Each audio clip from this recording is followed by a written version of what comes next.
តម្លៃខ្ញុំលក់1ឡូតែ4500ទេហើយអ្វីដែលជាពិសេសគឺនៅចិត្តនឹងផ្លូវជាតិលេខ6នេះបរិយាកាសនៅខាងមុខគឺជាតិលេខ6នៅខាងមុខដីទឹកដីបកងឲ្យមិនខ្វាយហូបទេ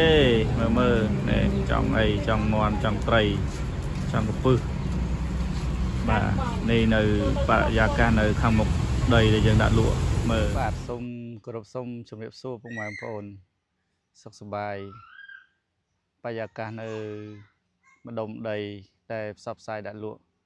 បាទបែបស្ងប់ស្ងាត់បាទជាក់ស្ដែងនេះស្រស់ស្អាតណាស់ពុកម៉ែបងប្អូនហើយដីខ្ញុំលក់ធូរទេដើម្បីយកលុយប្រើប្រាស់ព្រោះតាំងពីកូនឈឺមកអត់មានចំណូលទេចូល2ខែជាងហើយអញ្ចឹងខ្ញុំផ្សព្វផ្សាយលក់ដីមួយកន្លែងនេះសង្ឃឹមថាពុកម៉ែបងប្អូនអាចពិចារណាមើលតើអាចមានតម្រូវការចង់បានដីតម្លៃធូរទេតម្លៃខ្ញុំលក់1ឡូតែ4500ទេហើយអ្វីដែលជាពិសេសគឺនៅចិត្តនឹងផ្លូវជាតិលេខ6ចុះពីផ្លូវជាតិលេខ6មក300-400ម៉ែត្រទេបាទ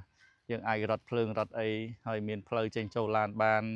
ក្រោយសាលាស្រុកក្រោយអធិការក្រោយមណ្ឌលសុខភាពបាទចិត្តនឹងផ្សារលួសហើយក្រុងសៀមរាបចម្ងាយតែ15គីឡូពីក្រុងសៀមរាបទេបាទឥឡូវនេះមើលទិដ្ឋភាពដីជាក់ស្ដែងជាមួយខ្ញុំហើយនេះជាទិដ្ឋភាពទីតាំងដីជាក់ស្ដែងទាំងអស់គ្នាដោយពុកម៉ែបងប្អូនបានឃើញយ៉ាងបរិយាកាសគឺល្អសម្រាប់ពុកម៉ែបងប្អូនធ្វើលំនៅឋានឬធ្វើកន្លែងលំហែកន្លែងដាំដំណាំសម្រាប់លំហែកាយអីបាទហើយដីខ្ញុំកាត់លក់ក្បាល10ជម្រៅជាក់ស្ដែងវាមាន30វាមាន40បាទហើយផ្លូវខាងមុខនេះយើងអាចចេញចូលនេះយើងឡើងទៅផ្លូវជាតិលេខ6ហើយនេះផ្ទះគេនេះគេមានភ្លើងបាទបែបស្ងប់ស្ងាត់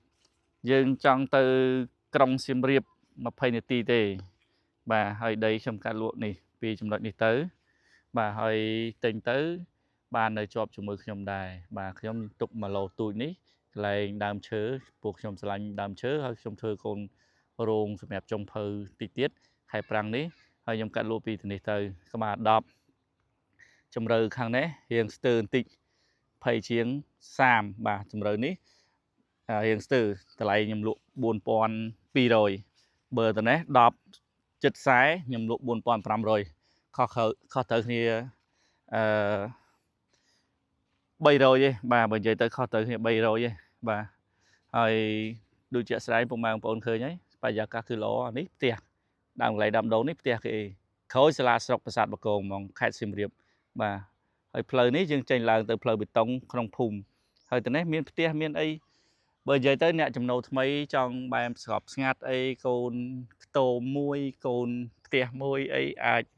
បាទព្រោះតម្លៃខ្ញុំលក់ក៏រៀងធូរដែរដោយសារខ្ញុំមានតម្រូវការទី1យកលុយមកប្រើប្រាស់ខ្លះទី2ចែកជូនទៅពុកម៉ែបងប្អូនតម្លៃយ៉ាងធូរព្រោះខ្ញុំគិតថាតម្លៃ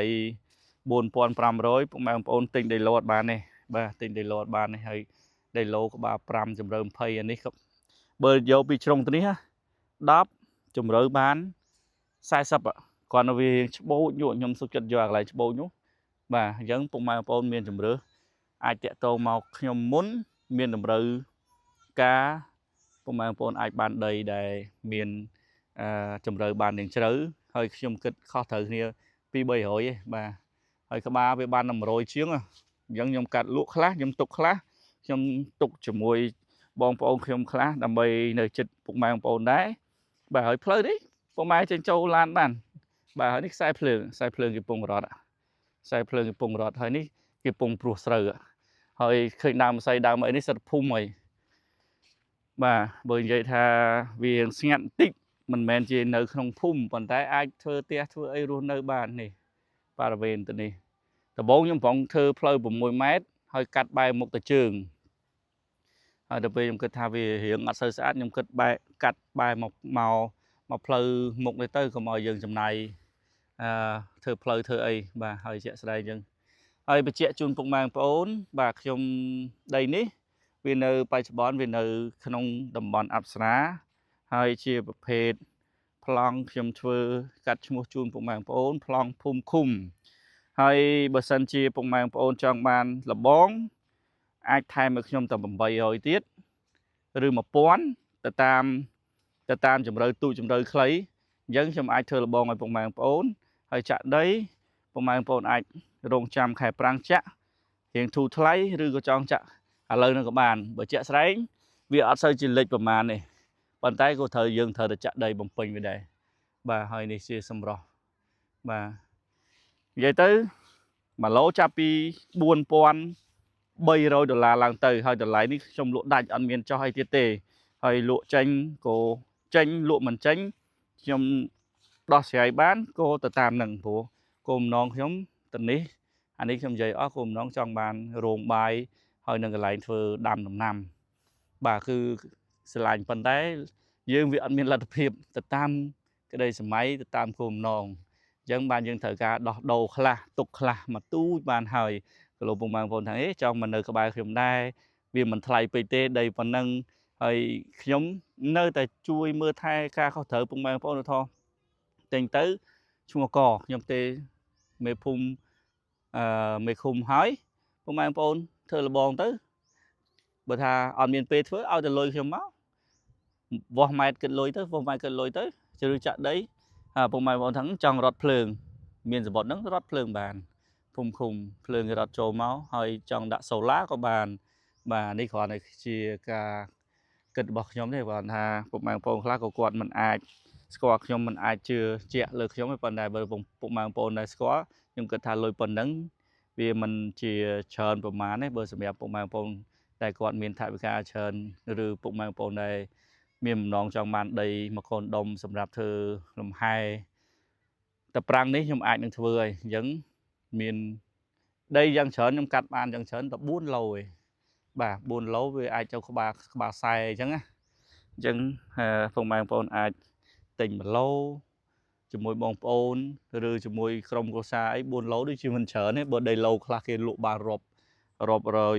ឡូរាប់ម៉ឺនឡូគេនៅលក់ចេញហើយខ្ញុំលក់នេះគ្មានចំណេញគ្មានអីទេបាទព្រោះយើងលក់នេះចេះកាត់លក់ដើម្បីយកអាកញ្ចប់ថវិកានឹងទៅប្រើប្រាស់វិញបាទដើម្បីឲ្យលុយវិវលព្រោះទិញហ្នឹងទិញរបៀបថាគោលបំណងចង់រៀបចំដែរទេប៉ុន្តែឥឡូវយើងកលៈស័កខ្លះវាវល់លុយអត់ចេញស្ទះលុយគ្រប់យ៉ាងអីចឹងទៅបាទហើយអ្វីដែលស្រួលបំផុតពុកម៉ែបងប្អូនជំរឿនខ្ញុំឆ្អល់ឲ្យចំទៅនេះសាលាស្រុកប្រាសាទបកងបន្ទាប់មកទៅហែនេះមណ្ឌលសុខភាពស្រុកនេះអត្តការស្រុកប្រាសាទបកងហើយផ្លូវបត់ទៅបន្តិចមកនេះចូលតាមភូមិហ្នឹងគឺផ្លូវឡើងទៅកំពង់ភ្លុកងាយស្រួលពុកម៉ែបងប្អូនចង់លំហែនៅក្នុងតំបន់ស្រុកប្រាសាទបកងចង់លំហែទៅទន្លេសាបចង់ទៅក្រុងសៀមរាបចង់ទៅប្រាសាទនានាក៏ស្រួលហើយដីនេះអប្សរាមែនតែតំបន់ខៀវយើងបើសិនជាពុកម៉ែបងប្អូនថាអាចធ្វើផ្ទះជាស្នើសុំច្បាប់ក៏បានដែរគាត់ថាមួយរយៈនេះអប្សរាគាត់រៀងតឹងដោយសារមានអ្នកកសែតអ្នកព័ត៌មានទៅលើកបើកហេតុផលចេះចោះទៅក៏មានផ្អាកសំណងខ្លះសំណងបែបថ្មសំណងបែបគេហាមឃាត់ដែលធំទ្រង់ទ្រីធំបើយើងធ្វើជាຂະຫນາດទូចរបៀបជាផ្ទះឈើនឹងគេលើកទឹកចិត្តបាទប៉ុន្តែអានេះជាអត់អីតម្លៃប៉ុណ្ណឹងពុកម៉ែបងប្អូនអាចទិញទៅឬពុកម៉ែបងប្អូនអាចឆ្ងល់ឆាតមកស្រួលជជែកគ្នារឿងតេពេលខ្លះក៏យើងពិបាកបាទឆាតមក Telegram ខ្ញុំ085 28 28 82ឆាតមកឬឆាតចូល page លក្ខិលាប Real Estate បាទហើយព័ត៌មានប៉ុណ្ណឹងទេបញ្ជាក់តាមឆាតមក Telegram ក៏បានតាម page ក៏បាននេះបរិយាកាសនៅខាងមុខគឺជាលេខ6នៅខាងមុខដីតំបន់ដើមឈើត្រជាក់ជុំមានសាលាស្រុក6ដល់ចាយខ្វាយហូបទៅនេះដល់នៅទឹកដីបកងហើយខ្វាយហូបទេមើលនេះចង់អីចង់មាន់ចង់ត្រីចង់កពឹសបាទនេះនៅបរិយាកាសនៅខាងមុខដីដែលយើងដាក់លក់មើលយ៉ាក់ស្រែងសិតឡានអានេះខ្ញុំចេញមកផ្លូវខាងក្រៅផ្លូវជាតិលេខ6អានេះសាលាជាឡៃក៏មានដែរអត់បាច់ទៅណាឆ្ងាយទេជាឡៃបកងយើងបាទ